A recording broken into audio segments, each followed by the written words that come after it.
হ্যাঁ এরপরে ও বলতে তো আর তো সবাই খায়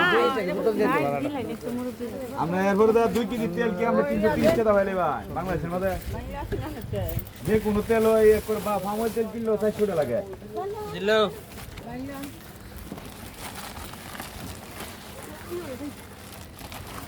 তেলটা করতে লাগে যে কোনো দোকান থেকে ফার্ম অয়েল তেল কিনলো 350 টাকা লাগে আর বোতলে একদম ফ্রেশ তেল এই ভাই এটা ফার্ম অয়েল তেল 700 টাকা কি দেখতে সাইডের ভিতরে ভিতরে আছে আমরা 2 কেজি তেল 2 কেজি তেল এর বলে 2 কেজি আটা 2 কেজি আটা 1 কেজি মসুরি ডাল 1 কেজি মসুর ডাল 1 কেজি চিনি 1 কেজি চিনি এরপর হলো আপনার একটা বিনবার 40 টাকা লাগে সাবান বিনবার বিনবার সাবান হ্যাঁ ও আচ্ছা আচ্ছা পাউডার একটা পাউডার দেখছেন নি এই 700 টাকার মধ্যে এতগুলা মাল অল্প টাকার মধ্যে আমাদের সেই উজ্জ্বল ভাই এবং এই যে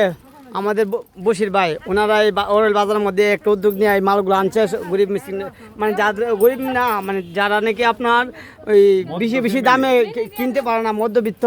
তাদেরকে এভাবে সহযোগিতা করে মালগুলো দিচ্ছে তাই সবাই ভাইদের সাথে যোগাযোগ করবেন উজ্জ্বল ভাই এবং এই বশির ভাই তাদের সাথে যোগাযোগ করলে যারা মধ্যবিত্ত বেশি দামে পণ্য কিনতে পারে না তারা কিনতে পারবেন ইনশাল্লাহ আসবেন আসসালামু আলাইকুম